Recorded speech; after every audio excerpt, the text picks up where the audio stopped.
Guys, इस tutorial में हम लोग डिक्लेयरिंग वेरिएबल्स देखेंगे, यानी कि वेरिएबल को कैसे आप डिक्लेयर कर सकते हैं उसको देखेंगे, और थोड़ी देर में हम लोग उस वेरिएबल को कैसे इनिशियलाइज करते हैं वह भी देखेंगे। तो सबसे पहले बात करते हैं डिक्लेरेशन की, बट उससे पहले रूल्स देख लेते हैं फिर से एक बार। जिन लोगों ने मेरा वेरिएबल वीडियो नहीं देखा है, डायरेक्ट इसमें आ गए हैं, वो लोग रूल एक बार फिर से देख लें, बिकॉज रूल आपको पता होना चाहिए अगर आप वेरिएबल डिक्लेयर कर रहे हैं तो रूल नंबर 1 है, variable can contain combination of letters, digits, underscore and dollar sign. ठीक है, इसमें मैं आपको एक बात बता दूं कि कॉम्बिनेशन ज़रूरी नहीं है। ऐसा नहीं है कि यहाँ अगर कॉम्बिनेशन ऑफ लेटर्स डिजिट्स लिखा गया तो कॉम्बिनेशन होना ही चाहिए। आप सिर्फ लेटर लिखते हैं तो भी आपका वह एक वैलिड वेरिएबल माना जाएगा। सेकंड हमारा है कि must begin with a letter A to Z capital में या फिर A to Z स्मॉल में, और अंडरस्कोर और डॉलर साइन। आप जब अपना वेरिएबल नेम लिखते हैं तो वह या तो किसी लेटर से स्टार्ट होना चाहिए, चाहे वह कैपिटल में हो या फिर स्मॉल में हो, या फिर अंडरस्कोर या डॉलर से स्टार्ट होना चाहिए। ठीक है, मगर मैं आपको रिकमेंड करूंगा कि आप जब भी वेरिएबल नेम लिखें तो उसमें लेटर स्टार्टिंग वर्ड में लिखें, अंडरस्कोर या डॉलर साइन को स्टार्टिंग में ना लिखें।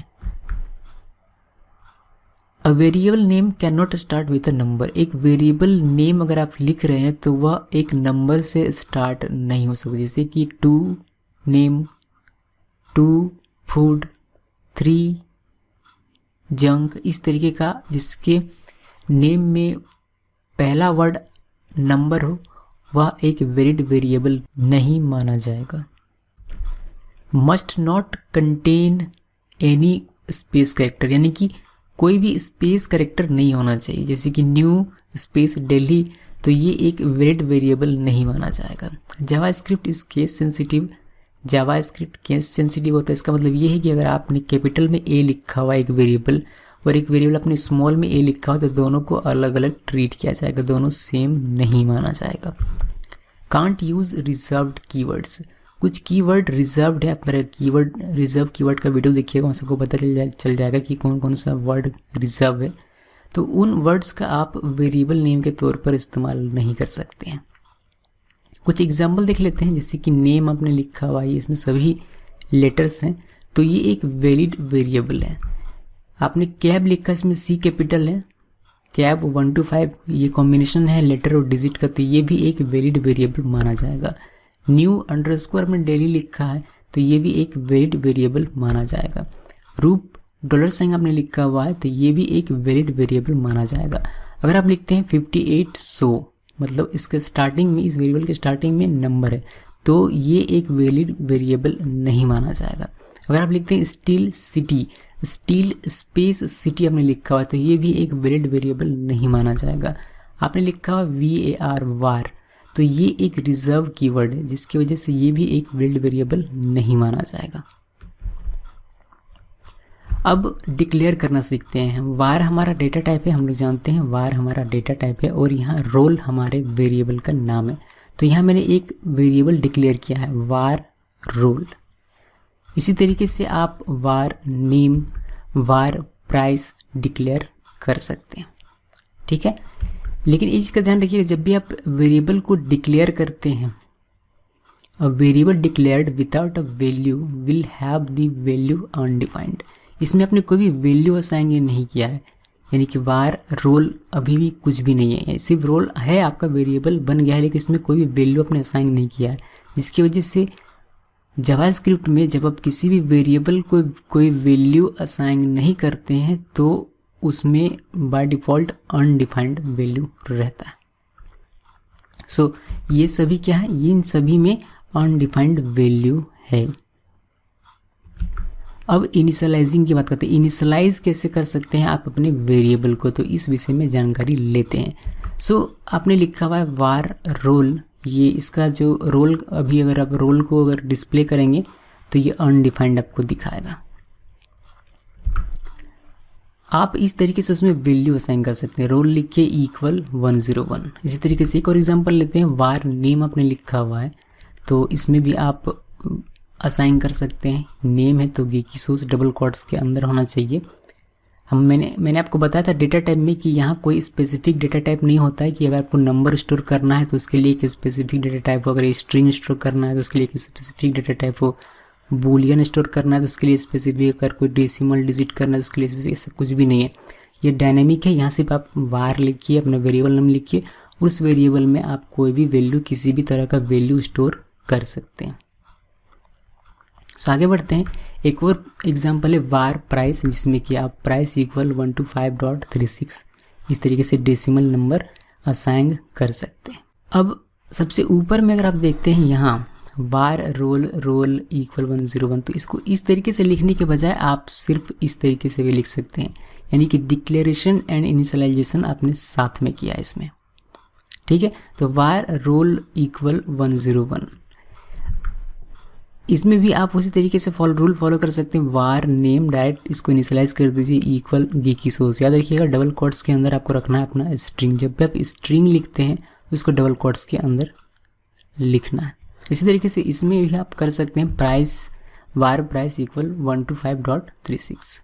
एक और इम्पोर्टेंट बात कि var जो होता है वो ऑप्शनल होता है, आप डायरेक्ट इस तरीके से भी लिख सकते हैं रोल इक्वल 101, तो ये भी एक वैलिड माना जाएगा जावास्क्रिप्ट में। यहाँ भी आप सिर्फ नेम लिखिए, नेम इक्वल geeky source, ये भी वैलिड है। प्राइस इक्वल 125.36 var लिखना जरूरी नहीं है, ठीक है। लेकिन var लिखते हैं तो आप, ये गुड प्रैक्टिस होता है कि आप var डेटा टाइप लिखिए हर एक वेरिएबल के आगे, ठीक है। सो ये है इनिशियलाइजिंग वेरिएबल्स। कुछ इंपॉर्टेंट पॉइंट जिसके बारे में देख लेते हैं कि ये क्या पॉइंट्स है, क्या आपको ध्यान रखना है जब भी आप वैल्यू लिखते हैं। तब strings are written inside quotes, चाहे वो डबल कॉट्स हो या फिर सिंगल कॉट्स हो, स्ट्रिंग को हमेशा कॉट्स के अंदर रखना है। Numbers are written without quotes, किसी भी नंबर को आप डबल कॉट्स या सिंगल कॉट्स के अंदर नहीं लिखेंगे। If you put a number in quotes it will be treated as a text string, अगर आप किसी नंबर को डबल कॉट्स के अंदर रखते हैं फिर सिंगल कॉट्स के अंदर रखते हैं तो उसे नंबर न मानकर एक टेक्स्ट स्ट्रिंग माना जाएगा, ठीक है। थोड़ा सा और आगे बढ़ते हैं और बात करते हैं बूलियन की। अगर आप बूलियन वैल्यू स्टोर करना चाहते हैं तो उसके लिए भी आपको कोई स्पेसिफिक डेटा टाइप यहाँ लिखने की आवश्यकता नहीं है। var ans equal Boolean value मैंने यहाँ दिया हुआ है ट्रू। इसी तरीके से अगर आप फॉल्स देना चाहते हैं तो var रिजल्ट फॉल्स आप लिख सकते हैं। ओके, अभी तक जो कुछ भी हम लोगों ने देखा है वेरिएबल में, इसका एक एग्जांपल देख लेते हैं, उसके बाद आगे डिस्कस करेंगे। एग्जांपल देखते हैं। एग्जांपल में सबसे पहले मैं आपको दिखाता हूँ कि अगर आप कोई वेरिएबल लिखते हैं, मैंने कहा कि अगर आप var रोल लिखते हैं और इसको अगर आप प्रिंट करते हैं तो आपको अनडिफाइंड यहाँ देखने को मिलेगा।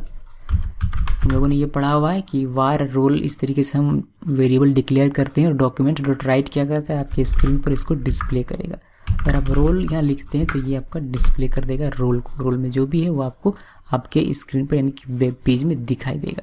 चलिए इसको सेव करते हैं और इसको रन करते हैं। इसको रन किया मैंने, आप यहाँ देखें कि रोल में अभी क्या है, रोल में जो वैल्यू वो है अनडिफाइंड है। इसका वैल्यू अनडिफाइंड है, आपने डिफाइन नहीं किया। ओके, अब आप चाहें तो इसका आप वैल्यू दे सकते हैं, 101 मैंने दे दिया और इसको सेव करते हैं और इसको रन करते हैं। तो अब आप यहाँ देखेंगे कि ये वैल्यू आपको दिखाई देगा 101। ओके, सिमिलरली अगर आप चाहते हैं कि कोई नेम हो तो यहाँ हम लोग इसको चेंज करते हैं। हालांकि चेंज करना ज़रूरी नहीं है, बट एक हमें पता चलेगा हाँ नेम में नेम लिखना है तो नेम यहाँ, और यहाँ आप नेम लिख सकते हैं। नेम एक स्ट्रिंग है तो इसको डबल कोट्स के अंदर लिखना है। मान लीजिए कि मैं लिख रहा हूँ geeky source, तो geeky source मैंने लिखा और यहाँ आपको नेम लिखना है, जिससे कि नेम में जो स्टोर है वो आपको स्क्रीन पर यानी कि आपके वेब पेज में आपको दिखाई दे। चलिए इसको रन करते हैं और देखते हैं कि geeky source हमें दिखाई दे रहा है या नहीं दे रहा है। देखिए आपको geeky source दिखाई दे रहा है, ठीक है।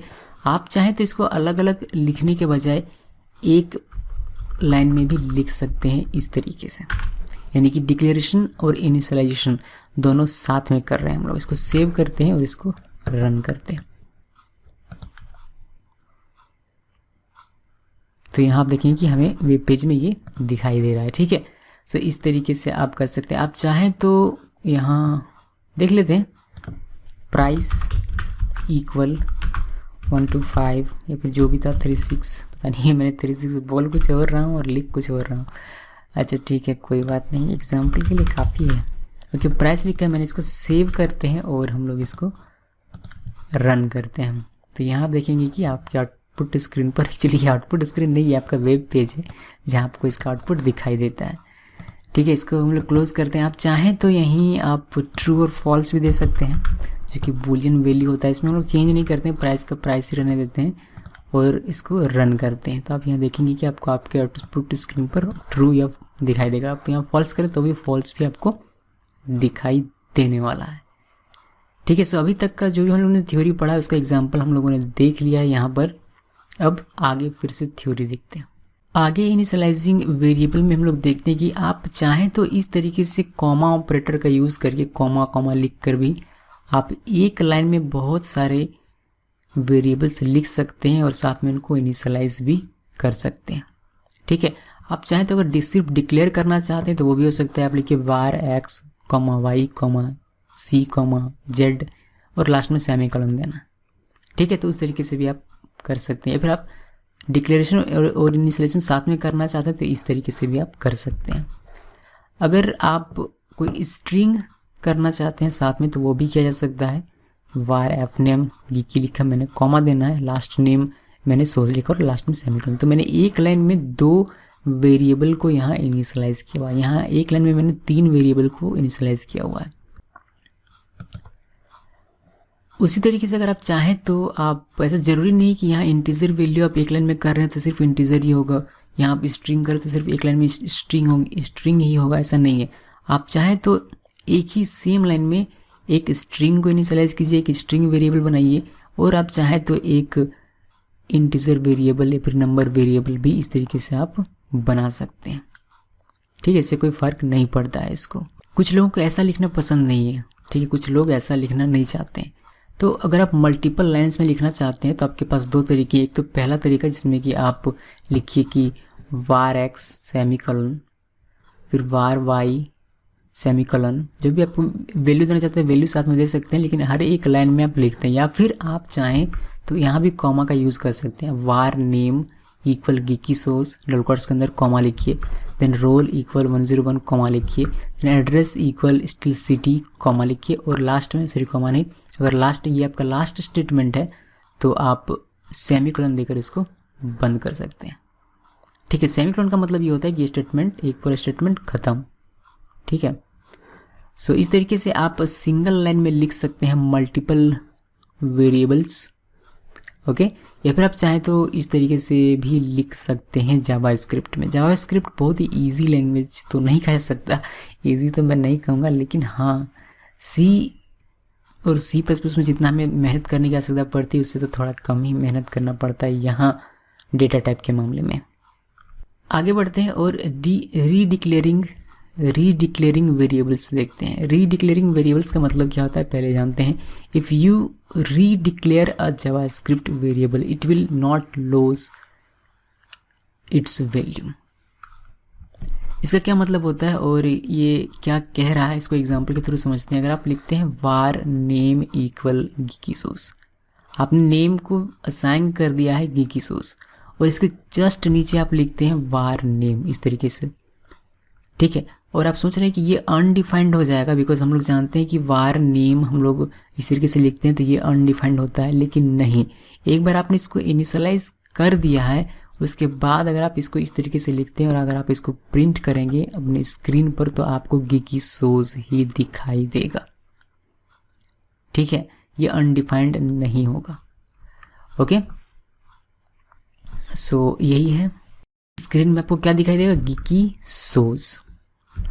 कुछ रूल्स हैं जिसको देख लेते हैं, कुछ पॉइंट्स, रूल्स नहीं कुछ पॉइंट्स हैं जो कि आपको जावास्क्रिप्ट में ध्यान रखना है। सो उनको भी देख लेते हैं इसी वीडियो में, सेपरेट वीडियो बनाने से फ़ायदा नहीं है। ठीक है, ज़्यादा वीडियो बन जाएगा तो फिर अच्छा भी नहीं है। ओके, सो इसी में देखते हैं कि क्या क्या हमारे पास टर्म कंडीशन आती है जब आप जावास्क्रिप्ट को लिखते हैं। तब the statements are executed 1 by 1 in the same order as they are written, यानी कि लाइन बाय लाइन यहाँ कोड का एग्जीक्यूशन होता है उसी ऑर्डर में जिस ऑर्डर में आपने उसको लिखा हुआ है। यानी कि समझ लीजिए कि लाइन नंबर के अनुसार ये इसका यहाँ स्टेटमेंट्स का एग्जीक्यूशन होता है, पहले line number 1, then line number 2, then line number 3, इस तरीके से यहाँ एग्जीक्यूशन होता है कोड का जावास्क्रिप्ट में।